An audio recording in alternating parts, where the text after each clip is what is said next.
함께하는 따뜻한 오늘 큐티온. 대제사장 여호수아는 여호와의 천사 앞에 섰고 사탄은 그의 오른쪽에 서서 그를 대적하는 것을 여호와께서 내게 보이시니라. 여호와께서 사탄에게 이르시되 사탄아, 여호와께서 너를 책망하노라. 예루살렘을 택한 여호와께서 너를 책망하노라. 이는 불에서 꺼낸 그슬린 나무가 아니냐. 하실 때 여호수아가 더러운 옷을 입고 천사 앞에 서 있는지라. 여호와께서 자기 앞에 선 자들에게 명령하사 그 더러운 옷을 벗기라. 하시고 또 여호수아에게 이르시되 내가 네 죄악을 제거하여 버렸으니 내게 아름다운 옷을 입히리라. 하시기로 내가 말하되 정결한 관을 그의 머리에 씌우소서 하매 곧 정결한 관을 그 머리에 씌우며 옷을 입히고 여호와의 천사는 곁에 섰더라. 여호와의 천사가 여호수아에게 증언하여 이르되 만군의 여호와의 말씀에 내가 만일 내 도를 행하며 내 규례를 지키면 내가 내 집을 다스릴 것이요 내 뜰을 지킬 것이며 내가 또 너로 여기 섰는 자들 가운데 왕래하게 하리라. 대제사장 여호수아야, 너와 내 앞에 앉은 내 동료들은 내 말을 들을 것이니라. 이들은 예표의 사람들이라.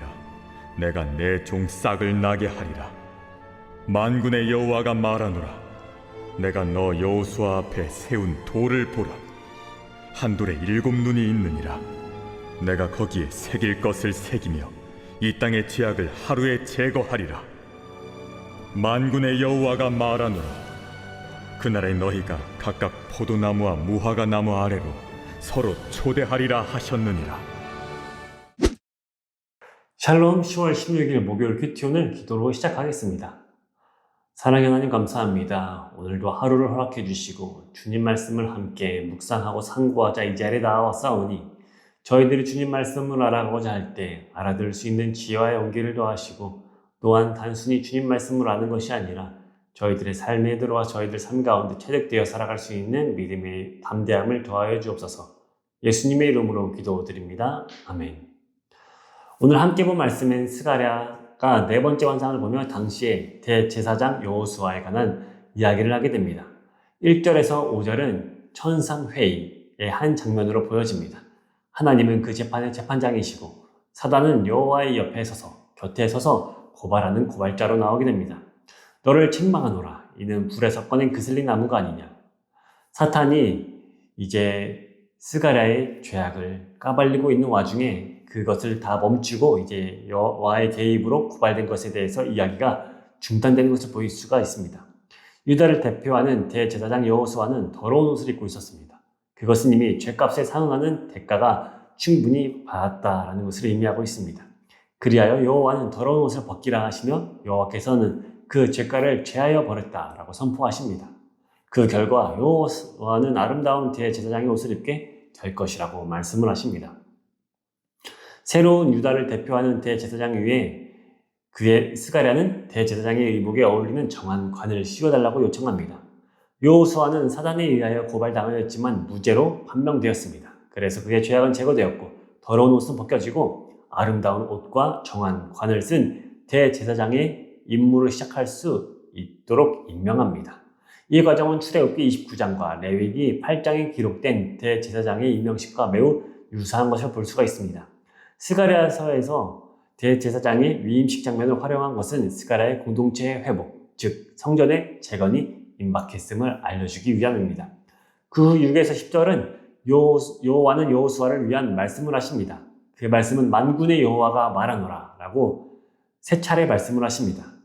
말씀의 내용은 2개의 조건 구절과 3개의 결과절로 구성되어 있음을 볼 수가 있습니다. 먼저 등장하는 2개의 조건절은 만일 너가 나의 길을 걸으면과 만일 너가 나의 율례를 지키면 2가지입니다. 첫 번째 조건절은 전형적인 신명기 역사가의 표현으로 여호와의 명령에 복종해야 함을 의미하고 있습니다. 두 번째 조건절은 율례라는 단어의 히브리어 미시베레트로 지키다의 히브리어 동사 쇠마르에서 온 것이며 지켜야 할 사항으로 해석되고 있습니다. 이 단어는 제사장이나 레위인이 지켜야 할 임무나 기능으로 폭넓게 나타납니다. 2개의 조건절을 요약한다면 만일 여호수아가 여호와의 명령에 복종하고 제사장이 지켜야 할 사항으로 지킨다면 너가 내 집을 다스릴 것이요 라고 해석이 됩니다. 그리고 나서의 세 가지의 결과절은 너가 내 집을 다스릴 것이요 라고 해석이 됩니다. 내 집은 하나님의 성전을 의미합니다. 그리고 내 뜰을 지킬 것이요 라고 이야기합니다. 여기서의 뜰은 성전, 성막, 궁전의 내부 마당을 일컫는 말입니다. 또 세 번째로는 내가 또 너로 여기 섰는 자들 중에 왕래케 하리라고 말씀하십니다. 지금의 상황은 천상회의 장면입니다. 따라서 지금 서 있는 자들은 앞에서 언급된 여호와의 사자들, 천사들 앞에 왕래한다는 것은 대제사장이 지성소에 들어갈 수 있는 권리를 의미합니다. 즉, 대제사장은 하나님과 이스라엘 백성 사이를 중지할 수 있는 권리를 가지고 천상회의에 들어가게 된다라고 한 것입니다. 첫 번째입니다. 만일 그가 여호와의 율법과 그의 모든 제사장 직분을 지킨다면 그는 성전과 뜰을 다스릴 것이요 라는 말씀입니다. 이는 그의 영적 지위의 회복을 의미합니다. 또한 여호수아의 동료들은 예표의 사람이라 부르며 그 가운데 순이 나오게 될 것이라고 이야기합니다.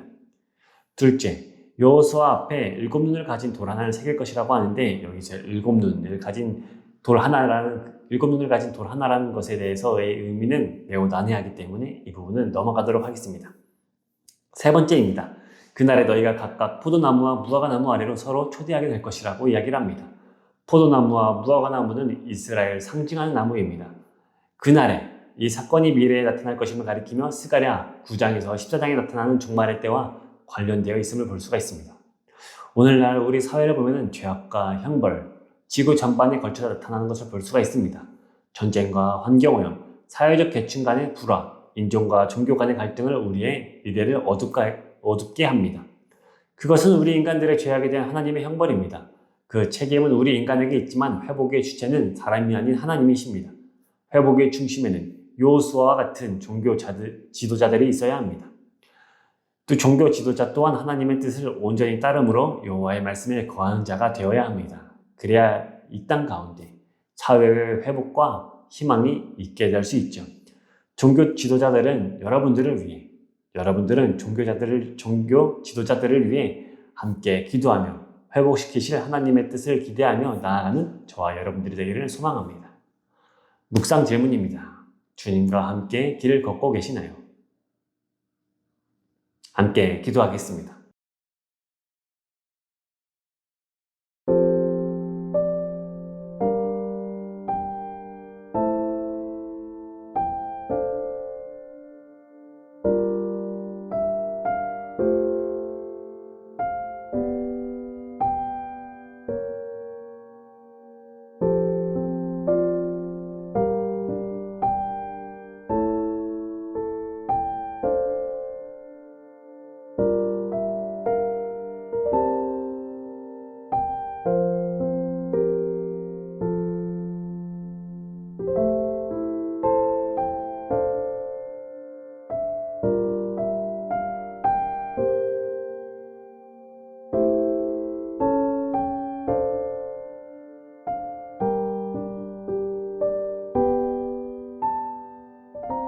사랑의 하나님 감사합니다. 저희들의 인생 가운데 회복되어야 할 게 하나님과의 관계인데 문제의 원인은 하나님과의 관계가 아니라 다른 곳에서 찾으려 했음을 용서하여 주시고 예배 가운데 잘못 드렸던 예배가 있다면 그 가운데 회복시키시고 다시 일으키실 주님의 은혜에 기대하며 찬양과 영광을 올려드립니다.